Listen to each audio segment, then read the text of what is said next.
Hello बच्चों, आशा करती हूँ आप सभी जो हैं अपने घरों पर स्वस्थ होंगे। हमने अपनी ज्योग्राफी की क्लास में अपने चैप्टर 3 की जो है शुरुआत की हुई है, जो कि हमारी कौन सी बुक से हैं, मानव भूगोल और उसके सिद्धांत। और हमारे चैप्टर का नाम क्या है, जनसंख्या घनत्व। कल हमने जनसंख्या घनत्व के बारे में, आयु लिंग के बारे में जो है पढ़ा था। आज हम बात करेंगे आयु संरचना की। आपको ये प्रश्न जो है कैसे आ सकता है, विश्व में जो है आयु संरचना पर नोट लिखें, या जनसंख्या के 3 आयु वर्ग बताओ और उनकी विशेषताओं का वर्णन करो, या विश्व जनसंख्या की आयु संरचना की विशेषताओं का वर्णन करो, या किसी देश की जनसंख्या को किन 3 वर्गों में बांटा गया है, या किसी देश की आयु वर्ग का विस्तार पूर्वक वर्णन करो। इस तरह से जो है आपको ये प्रश्न आ सकता है। तो सबसे पहले हम आयु संरचना जानते हैं होती क्या है। आयु संरचना किसी भी जनसंख्या की एक आधारभूत विशेषता है। आयु संरचना से अभिप्राय विभिन्न आयु वर्गों में स्त्रियों और पुरुषों की संख्या के ज्ञान से है। आयु वर्ग मतलब जैसे 0 से लेके 14 एक वर्ग बना हुआ है, फिर 15 से लेके 60 तक एक वर्ग बना हुआ है। मतलब एज के अकॉर्डिंग जो है लोगों को अलग अलग वर्गों में विभाजित कर देना जो है आयु संरचना कहलाता है। तो आयु संरचना को जो है, और उससे हमें क्या पता लगता है, अलग अलग आयु वर्ग से जो है हमें स्त्रियों और पुरुषों की संख्या का पता लग जाता है कि हमारी जनसंख्या में जो है स्त्री कौन से कितने वर्ग की हैं और कौन से आयु वर्ग की हैं, और पुरुष जो है वो कौन से आयु वर्ग के हैं। तो आयु संरचना को जो है 4 भागों में बांटा जाता है। पहला क्या है, इसके द्वारा ही किसी देश की जनसंख्या को 3 वर्गों में बांटा जाता है। मतलब आयु संरचना के आधार पर ही जो है किसी भी वर्ग की जनसंख्या को 3 वर्गों में बांटा जा सकता है।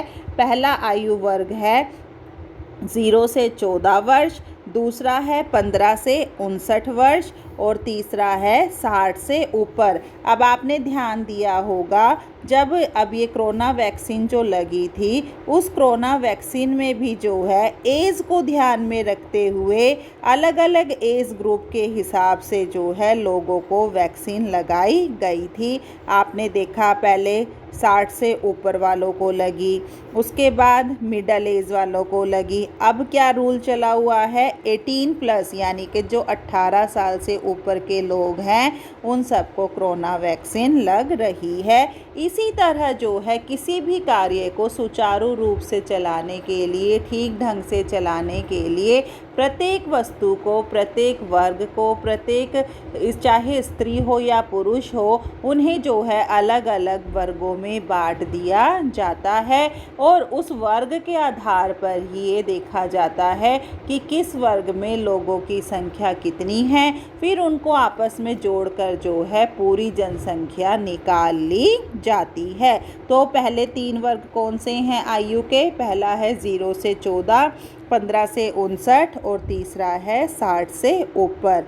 दूसरा क्या है, इसके द्वारा ही देश की जनसंख्या की जन्म दर, उत्पादकता, मानव शक्ति व आश्रित जनसंख्या के अनुपात का पता लगाया जाता है। मतलब आयु संरचना के आधार पर ही जो है जनसंख्या की जन्म दर कितनी है, और कितना हम उत्पादन करते हैं, कितने लोग जो है कार्य में लगे हुए हैं, और कितने लोग जो है दूसरों पर निर्भर करते हैं, इसका अनुपात भी जो है आयु संरचना के द्वारा पता लगता है।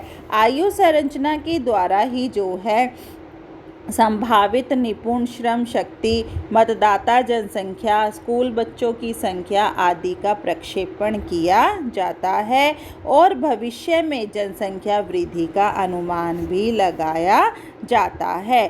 अब है आयु संरचना को प्रभावित करने वाले कारक कौन कौन से हैं? जन्म दर, मृत्यु दर, प्रवास। आपको ध्यान हो तो ये तीनों चीज़ें जो हैं हमने अपने सेकंड चैप्टर में डिटेल में करी थी कि अगर जन्म दर अच्छी होगी तो क्या है, ये हमें इससे पता लगता है कि देश में जो है मरने वालों की संख्या कम है और स्वास्थ्य संबंधी सेवाएं और जितना भी यहाँ पर संसाधन उत्पादन होता है उनका जो है सही ढंग से प्रयोग हो रहा है।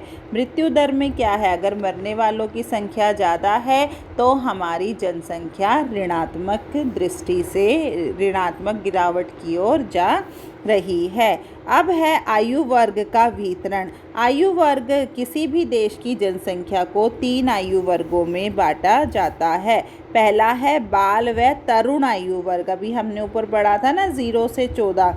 बाल व तरुण आयु वर्ग मतलब बच्चों का कौन से आयु के आएंगे इसमें? इस वर्ग में जो है 0 से 15 वर्ष की आयु के लोगों को रखा जाता है।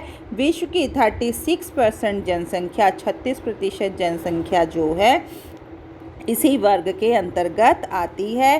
किसी देश में इस आयु वर्ग की जनसंख्या कितनी है, इस बात पर निर्भर करता है कि वह देश की जनांकीय संक्रमण की किस अवस्था में है। हमने अपना सेकंड चैप्टर में जनांकीय संक्रमण भी डिटेल में किया था। जो देश संक्रमण की पहली अवस्था में है वहाँ इस वर्ग की जनसंख्या का प्रतिशत ऊंचा यानी कि 50% होता है। संक्रमण की दूसरी व तीसरी अवस्था में बैठे विकासशील देश के जो 40% जनसंख्या है वो इसी वर्ग में आती है। इस वर्ग की विशेषता क्या है? यह वर्ग जो है एक तो आश्रित वर्ग है, दूसरा इनको सुविधाएं प्रदान करने के लिए परिवार को बहुत अधिक धन खर्च करना पड़ता है। पहला था हमारा बाल व तरुण आयु वर्ग। दूसरा वर्ग कौन सा है हमारा? प्रौढ़ आयु वर्ग। इस वर्ग में कौन से लोग आते हैं? 15 से 59 वर्ष के लोग आते हैं। इस वर्ग में जो है संख्या अन्य वर्गों से अधिक होती है। विकासशील देशों में इस वर्ग के लोगों की जो संख्या है वो 56.1 है और विकसित देशों में कितनी है? 65.6 वर्ग होती है। अब इस प्रौढ़ आयु वर्ग की विशेषता क्या है? यह वर्ग जो है आर्थिक दृष्टि से सर्वाधिक उत्पादक होता है, मतलब कार्य करने क्रियाशील रहने में जो है यही वर्ग सबसे आगे है। और क्या है? जैविक दृष्टि से यह आयु वर्ग जो है सबसे अधिक प्रजननशील होता है। और क्या है इसकी विशेषता? जनांकीय दृष्टि से यह आयु वर्ग जो है सबसे अधिक गतिशील होता है। यह वर्ग ही बाल वर्ग व वृद्ध वर्ग की देखभाल व भरण पोषण करता है, मतलब ये है क्या है? मध्य का वर्ग है। इन्हें कार्य भी करना पड़ता है, जो लोग इन पर आश्रित है उनकी इन्हें देखभाल भी करनी पड़ती है। तो हमारा पहला कौन सा था? बाल व तरुण आयु वर्ग। दूसरा कौन सा है? प्रौढ़ आयु वर्ग। और तीसरा कौन सा हुआ? वृद्ध आयु वर्ग। अब पहले की आयु कितनी थी? 0 से 15। दूसरे की कितनी हुई? 15 से 59। अब तीसरे की कितनी हो गई? 60 वर्ष। तो वृद्ध आयु वर्ग में क्या है? इस वर्ग में 60 वर्ष या इससे ऊपर की आयु के लोग आते हैं। इस वर्ग के लोगों की संख्या विकसित देशों में जो है अधिक होती है। इस वर्ग में पुरुषों की अपेक्षा स्त्रियों की संख्या भी अधिक होती है। कोई देश जैसे जनांकीय संक्रमण की अंतिम अवस्था को प्राप्त करता है वैसे ही इस वर्ग की संख्या में वृद्धि होती है। अब इसकी विशेषता क्या है? इस प्रकार के आयु वर्ग से स्वास्थ्य व सामाजिक सेवाओं पर बोझ पड़ता है। इस वर्ग के लोगों के भरण पोषण का दायित्व जो है युवा वर्ग का होता है, मतलब जो हमारा प्रौढ़ वर्ग है उसके ऊपर ही यह वर्ग जो है निर्भर करता है। कुल मिला के जो है सबसे ज़्यादा कार्य कौन से वर्ग को करना पड़ता है? प्रौढ़ वर्ग को करना पड़ता है। अब है हमारा आयु लिंग पिरामिड से क्या अभिप्राय है। आप देख रहे हो कि अब हमने अभी आयु संरचना करी है, अब बारी है आयु लिंग पिरामिड की। तो आपको ये प्रश्न कैसे आ सकता है कि आयु लिंग पिरामिड से क्या अभिप्राय है, इसके विभिन्न प्रकारों का वर्णन करो। जनसंख्या पिरामिड जनसंख्या की विशेषताओं को दर्शाते हैं, मतलब कौन कौन से ऐसे पिरामिड हैं जो जनसंख्या की विशेषता को दर्शाते हैं। सबसे पहले देखो आयु लिंग पिरामिड क्या होता है।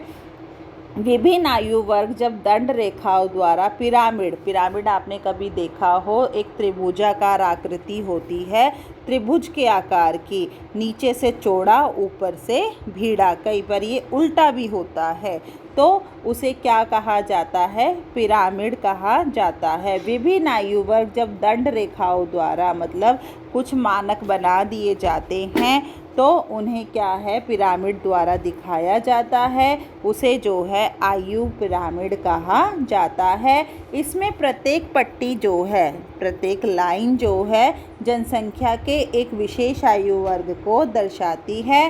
बाईं ओर के दंड की लंबाई पुरुषों की संख्या के प्रतिशत को और दाईं ओर की लंबाई जो है स्त्रियों की संख्या को दर्शाती है। अब क्या है, आयु पिरामिड की प्रकार कौन कौन से हैं। तो हमारे जनसंख्या आयु पिरामिड क्या है, जनसंख्या की आयु लिंग संरचना से अभिप्राय विभिन्न आयु वर्ग के स्त्रियों और पुरुषों की संख्या से है। जनसंख्या पिरामिड का प्रयोग जो है जनसंख्या के आयु लिंग संरचना को दर्शाने के लिए किया जाता है। प्रत्येक आयु वर्ग में जो बायां भाग होता है वो पुरुषों के लिए होता है और दायां भाग किसके लिए होता है, स्त्रियों के लिए होता है। हमारी सबसे पहली जो प्रकार है आयु लिंग पिरामिड का वो कौन सी है, हमारी विकासशील या विस्तृत जनसंख्या।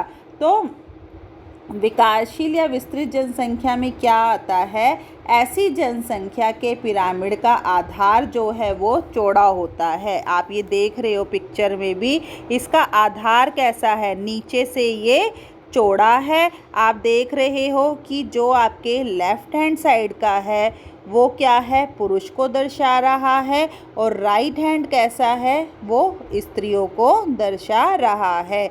तो जो विस्तृत जनसंख्या होती है वो कैसी होती है, नीचे से इसका आधार चौड़ा होता है और शिखर की ओर से जो है, ये शिखर क्या हुआ, आप देख रहे हो ना, इसका एंडिंग बिंदु ऊपर की तरफ, ये आपका क्या है, शिखर होता है।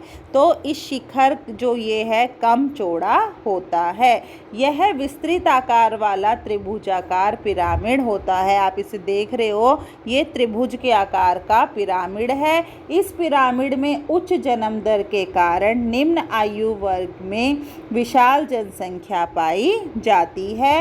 नाइजीरिया, बांग्लादेश व मैक्सिको में के आयु लिंग पिरामिड इसी प्रकार के होते हैं। दूसरा है हमारा स्थिर जनसंख्या। स्थिर जनसंख्या जो है वो घंटी के आकार का होता है, मतलब बेल शेप का। आपने कभी बेल देखी हो, ऊपर से मोटी होती है और नीचे से गोल, मतलब ऐसे यू शेप में आती है, तो उसे बेल शेप कहा जाता है। स्थिर जनसंख्या, यह आयु लिंग पिरामिड घंटी के आकार का है, जो कि ऊपर की ओर तो नियमित रूप से संकीर्ण हो जाता है। यह दर्शाता है जन्म दर व मृत्यु दर जो है लगभग समान है, जिसके परिणाम स्वरूप जनसंख्या स्थिर हो जाती है। ऑस्ट्रेलिया का लिंग पिरामिड जो है वो कैसा है, बेल शेप का ही है। नाइजीरिया का, बांग्लादेश का और मैक्सिको का कैसा है, त्रिभुजाकार का है। ऑस्ट्रेलिया का कैसा है, बेल शेप का है। अब आ जाती है हमारा तीसरा प्रकार, और हमारा तीसरा प्रकार कौन सा होता है, ह्रासमान जनसंख्या, मतलब जिसमें गिरावट आ रही होती है। तो ह्रासमान जनसंख्या क्या है, इस पिरामिड का संकीर्ण आधार और शुंडाकार शीर्ष होता है। आप ये देख रहे हो ना कि जो आधार है इसका कम चौड़ा है और ऊपर से कहीं कहीं से इसकी शेप जो है वो अलग अलग होती जा रही है। ऊपर जाके जो है ये भीड़ा हो गया है, तो इसका आकार जो है वो शुंडाकार होता है। यह निम्न जन्म व मृत्यु दरों को दर्शाता है। इसमें जनसंख्या वृद्धि शून्य अथवा ऋणात्मक होती है। जापान के आयु लिंग पिरामिड जो है वो इसी प्रकार के होते हैं। अब कई बार हमसे जो है यह प्रश्न भी पूछ लिया जाता है कि जनसंख्या की आयु लिंग संरचना पर एक भौगोलिक निबंध बताइए, या जनसंख्या की आयु लिंग संरचना का अभिप्राय विभिन्न आयु वर्गों में स्त्रियों और पुरुषों की संख्या से है। तो कई बार जो है हमारे सामने यह प्रश्न भी आ जाता है।